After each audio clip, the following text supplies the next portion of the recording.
Assalamualaikum anak-anak. Semangat sekali hari ini. Baiklah, sebelum kita mulai pelajaran, marilah kita berdoa terlebih dahulu. Pada ketua kelas, lanjut saja kita berdoa. Baiklah. Alhamdulillah, semoga pelajaran kita hari ini menyenangkan ya. Nah, selanjutnya Bu akan absen dulu ya. Talida Zahira, Rizka Amelia, kenapa? Sakit? Sakit apa, nak? Oh, demam. Ya. Selanjutnya Sintu Kamaria, Melsa. Nah, baiklah. Nah, minggu kemarin kita ada belajar tentang apa?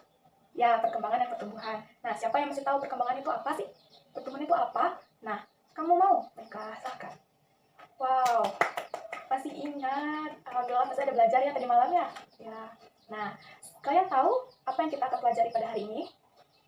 Ya, tumbuhan. Kemarin Ibu ada suruh kan kalian untuk bawa tumbuhan-tumbuhan sesuai yang Ibu suruh? Ya, ada apa aja? Ya, ada lumut, ada tumbuhan paku, dan ada tumbuhan berbiji. Ya, kamu ada bawa apa, nak? Oh, pohon mangga. Ya, kamu pohon jambu. Baik. Nah, sekarang dalam bahasa biologinya tumbuhan itu apa? Plantae, ya benar. Nah, sekarang kita akan mempelajari tentang kingdom Plantae. Nah, setelah Ibu suruh kalian untuk mencari lumut, tumbuhan paku, dan tumbuhan berbiji. Nah, kira-kira apa sih perbedaannya? Ya, ada yang tahu? Baiklah, kamu, nak. Wow, bagus sekali. Nah, jadi sekarang kita akan mempelajari mengenai kingdom Plantae. Nah, di sini tujuan pembelajaran kita agar kalian dapat mengklasifikasikan kingdom Plantae tersebut ke dalam kelompok-kelompoknya masing-masing. Nah, kemudian kalian itu diharapkan mampu mengetahui peranan dari tumbuhan tersebut bagi bumi kita maupun di sekitar kita. Nah, kemudian kamu mampu menyimpulkan dari pelajaran yang kita akan pelajari pada saat ini. Nah, langsung saja ya. Sebelum Ibu menjelaskan, Ibu akan membuat kalian kerja kelompok lagi. Nah, Ibu ingin kalian semuanya duduk pada kelompok masing-masing sesuai yang telah Ibu bagikan yang kemarin ya, kelompoknya ya. Nah, langsung saja. Nah, sudah. Nah, sini Ibu ada LKPD seperti minggu kemarin. Nah, ini ada LKPD. Nih. Nah, di sini nanti kalian akan mengisi kolom-kolom ini sesuai instruksi yang ada di dalam ya. Nah, yang pertama, kalian disuruh untuk mengidentifikasi batangnya, daunnya, akarnya. Nah, kemudian kalian itu disuruh untuk berdiskusi dari hasil yang kalian amati. Nah, tumbuhannya sudah ada bawa semua kan? Semua kelompok udah bawa kan? Ada yang nggak bawa? Ayo, nilainya kurang ya kalau nggak bawa ya. Nah, dan nanti kalau ada yang nggak dimengerti, tanyakan kepada Ibu ya. Langsung saja dimulai. Nah, nih, kamu tolong bagiin ya. Setelah saya membagikan LKPD kepada murid-murid saya mengawasi mereka, mengontrol mereka, apakah mereka aktif dalam mengerjakan LKPD tersebut atau hanya main-main. Saya memantau mereka, dan di situ saya menjelaskan kembali dan menjelaskan pada siswa yang belum mengerti terhadap LKPD tersebut. Apakah anak-anak Ibu sudah selesai semua? Sini Ibu lihat dulu ya. Sebentar. Sepertinya sudah selesai semua ya. Saatnya dikumpul ya. Sini sama Ibu. Dikumpul. Setelah Ibu periksa, Ibu lihat-lihat, dan karena kelompok 3 yang duluan kasih ke Ibu, jadi Ibu minta kelompok 3 untuk maju ke depan untuk mempresentasikan hasil diskusinya. Dan di situ nanti tolong diadakan proses tanya jawab pada teman-teman ya. Pada kelompok 3 Ibu persilahkan. Dan kemudian kelompok 3 yang saya suruh maju, mereka mempresentasikan hasil diskusi mereka, dan mereka juga melakukan sesi tanya jawab. Nah, dalam sesi tanya jawab tersebut, saya juga selaku guru, saya juga bertanya kepada mereka, dan mereka menjawab pertanyaan dari saya. Nah, selain itu saya juga membantu jawaban dari mereka agar materi yang kami pelajari tidak jauh melebar. Dan baiklah, di sini Ibu akan memperjelas lagi mengenai materi kita tentang dunia tumbuhan. Nah, apa-apa saja sih ciri-ciri dari tumbuhan? Nah, yang pertama itu ada multiseluler. Nah, apa itu multiseluler, Talida? Ya, baik sekali. Multiseluler itu adalah bersel banyak. Jadi, tumbuhan ini dapat kita lihat dengan mata telanjang. Maksudnya dapat dilihat secara langsung tumbuhan tersebut tanpa menggunakan mikroskop ataupun alat yang lain. Nah, kemudian ada berklorofil. Nah, apa itu berklorofil, Melsa? Ya, yaitu memiliki zat warna hijau daun. Nah, di sini dia dapat membuat makanannya sendiri. Kemudian tumbuhan itu bergerak pasif, ya, gerak taksis dan lain-lain. Kemudian dia berdinding sel. Nah, hewan punya dinding sel nggak punya. Jadi yang punya dinding sel itu hanya tumbuhan. Makanya dia itu bersifat kaku ya. Tubuhnya itu kaku, tidak lentur karena dia memiliki dinding sel. Nah, yang kedua itu apa? Selanjutnya ada apa? Nah, selanjutnya dia merupakan eukariotik. eukariotik. Nah, eukariotik ini ialah di mana sel tersebut memiliki membran inti sel. Nah, dia memiliki membran inti sel ya. Nah, berdasarkan pembuluh akutnya, tumbuhan terbagi atas dua, yaitu yang pertama ada Anthraheophyta dan Traheophyta. Nah, Anthraheophyta itu tidak memiliki alat pengangkut, dan Traheophyta itu memiliki alat pengangkut. Nah, alat pengangkut pada tumbuhan apa-apa saja, Rosa? Ya, ada dua, xilem dan phloem. Bagus sekali. Nah, jadi Bu, dengan apa tumbuhan itu mengambil makanannya? Yaitu dengan secara difusi. Nah, secara difusi itu apa? Nah, difusi itu ialah maksudnya makanan dari membran-membran sel. Nah, kemudian Anthraheophyta ini dia memiliki ciri-ciri yang pertama, memiliki akar, batang, dan daun yang tidak sejati. Nah, maksudnya di sini apa, Bu? Nah, tidak sejati itu maksudnya antara batang, daun, dan akar belum dapat dibedakan. Nah, bahasa lainnya itu ialah tumbuhan talus. Talus. Contohnya apa, Bu? Nah, contohnya itu adalah tumbuhan lumut atau Bryophyta. Nah, sedangkan Traheophyta itu sudah memiliki atau yang memiliki alat pengangkut, yaitu berupa xilem dan phloem. Nah, ciri-cirinya apa saja, Bu? Kebalikan dari Anthraheophyta, yaitu sudah memiliki akar, batang, dan daun yang sejati, yang sudah dapat dibedakan antara batang, daun, dan akarnya. Itu juga disebut sebagai tumbuhan kormus, ya. Diingat ya istilah-istilah ini, tumbuhan kormus. Nah, tumbuhan kormus apa, Bu, contohnya? Nah, contohnya itu ada tumbuhan paku dan tumbuhan berbiji. Sekarang Ibu pertama kali akan menjelaskan mengenai Bryophyta. Nah, apa tadi Bryophyta? Nah, Bryophyta adalah tumbuhan apa, Rizky? Ya, tumbuhan lumut. Nah, tumbuhan lumut. Apa saja ciri-cirinya? Nah, Intan coba pas cirinya satu. Ya, tidak memiliki pembuluh akut. Atau apa tadi? Anthraheophyta, ya. Anthraheophyta. Nah, yang kedua apa? Ya, benar. Talus. Atau batang, akar, dan daunnya itu belum dapat dibedakan. Selanjutnya apa? Selanjutnya ada apa? Nah, selanjutnya dia merupakan rhizoid. Apa itu rhizoid? Nah, rhizoid itu adalah benang-benang halus yang fungsinya sama seperti akar, yaitu menyerap makanan.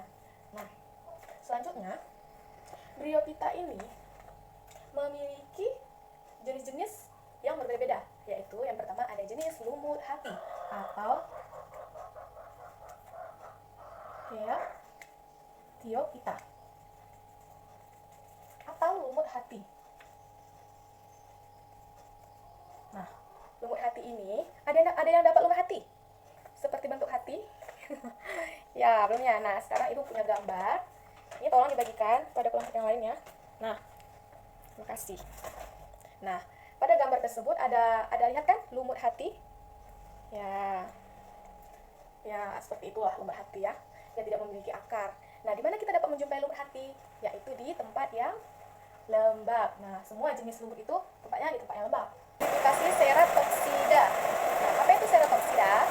Itu adalah tumbuhan lumut tanduk. Nah, lumut tanduk. Apa saja ciri-cirinya? Ya, sama seperti lumut hati. Yang membedakannya yaitu kalau lumut tanduk ini dia itu sering kita jumpai di tebing-tebing.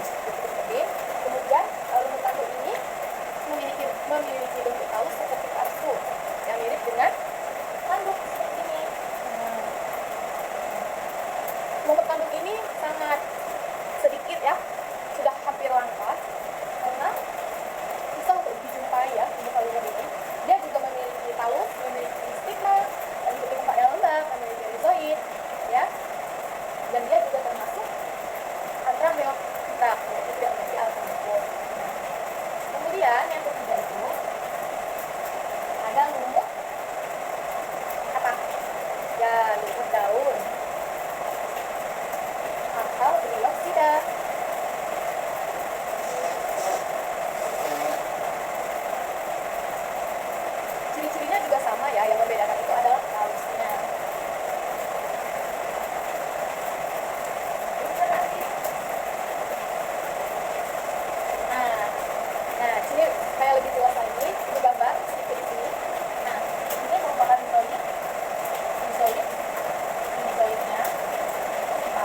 Pteridophyta. Nah, Pteridophyta ini contohnya seperti apa? Nah, di sini siapa yang suka makan sayur pakis? Nah, sayur pakis itu termasuk tumbuhan paku atau bukan? Ya, termasuk ya. Nah, contohnya seperti apa berarti? Ciri-cirinya maksud Ibu? Ya, daunnya kok menggulung, Bu. Ya, itu merupakan ciri khas dari tumbuhan paku. Apabila tumbuhan paku tersebut memiliki daun yang muda, itu daunnya akan menggulung seperti ekornya monyet. Ya, enak kan daun pakis itu? Nah, apa-apa saja ciri-ciri tumbuhan paku? Yang pertama, tumbuhan paku memiliki alat pengangkut, yaitu berupa xilem dan phloem, yaitu Pteridophyta. Nah, dan tumbuhan paku ini sudah memiliki akar, batang, dan daun yang sejati, atau nama lainnya itu tumbuhan kormus. Nah, kemudian tumbuhan paku ini dia termasuk ke dalam rizoma. Kenapa? Karena batangnya itu menjalar di atas tanah, di atas tanah menjalar seperti kunyit, contohnya seperti lengkuas, ya, dan yang lain-lain. Nah, kemudian tumbuhan paku ini dia itu reproduksinya secara seksual dan aseksual. Nah, apa-apa saja jenis-jenis dari tumbuhan paku ini? Yaitu ada paku purba. Nah, seperti yang digambar, yang gambar Ibu bagikan tadi ya, di situ ada tumbuhan paku purba, tumbuhan paku kawat, tumbuhan paku ekor kuda, dan tumbuhan paku sejati. Nah, contohnya ada di situ ya. Nah, kemudian ada spermatophyta. Nah, spermatophyta ini adalah tumbuhan berbiji. Nah, ciri-cirinya yaitu dia sudah termasuk ke dalam tumbuhan kormus. Ya, sudah dapat dibedakan antara batang, daun, dan akarnya. Dan dia juga termasuk ke dalam Tracheophyta, yaitu memiliki pembuluh akut, phloem, dan xilem. Nah, kemudian tumbuhan berbiji ini memiliki reproduksi secara aseksual atau vegetatif dan seksual secara generatif. Nah, secara aseksual itu terbagi atas dua, ada vegetatif buatan dan vegetatif alami. Nah, vegetatif buatan itu seperti apa? Contohnya seperti stek, cangkok, menempel, nah, dan yang lain. Nah, kemudian ada vegetatif secara alami. Nah, alami itu ya dengan menggunakan rizoidnya atau rizomanya sehingga dia dapat melahirkan individu yang baru. Nah, selanjutnya secara seksual. Nah, secara seksual yaitu di mana sel gamet jantan dan betina itu berlebur, terjadinya fertilisasi dan menghasilkan zigot. Kemudian akan selanjutnya menghasilkan anakan. Nah, kemudian tumbuhan berbiji ini diklasifikasikan menjadi dua, yaitu tumbuhan berbiji terbuka dan tumbuhan berbiji tertutup.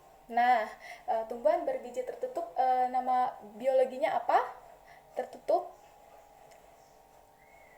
Iya, Gymnospermae. Dan yang terbuka Angiospermae. Bukan. Yang tertutup itu Angiospermae dan yang terbuka itu Gymnospermae. Nah, apa itu tumbuhan berbiji tertutup? Nah, berbiji tertutup itu ialah di mana bijinya itu tertutup oleh bakal buah. Sedangkan yang berbiji terbuka, bijinya itu ditutupin oleh bakal buah. Nah, apa sih Bu contoh dari tumbuhan berbiji terbuka? Contohnya seperti melinjo. Ya. Nah, sampai di sini anak-anak Ibu ada yang belum dimengerti? Kalau ada yang belum dimengerti, tanyakan langsung pada Ibu. Selagi masih ada waktu ya. Ada yang ingin bertanya? Tidak ada? Baiklah, sepertinya sudah jelas semua ya. Alhamdulillah, pelajaran hari ini selesai. Ibu mau meminta Raffi untuk menyimpulkan pelajaran kita pada hari ini. Nah, pada Raffi, Ibu persilahkan. Ya, berdasarkan perhitungan kita Raffi ini, ya sangat bagus sekali kan? Kita dikatakan oleh Raffi bahwa kita pada itu memiliki ciri-ciri yaitu seluler, klorofil, drosofil, sel, dan sel yang sel yang eukariotik. Nah, dengan itu kata Raffi tadi bahwasanya berdasarkan komunitas ini itu sudah berbeda dua, yaitu Angiospermae dan Tracheophyta. Nah, selanjutnya ada 3 pembagian dari definisi tumbuhan ini. Yang pertama ada tumbuhan lumut,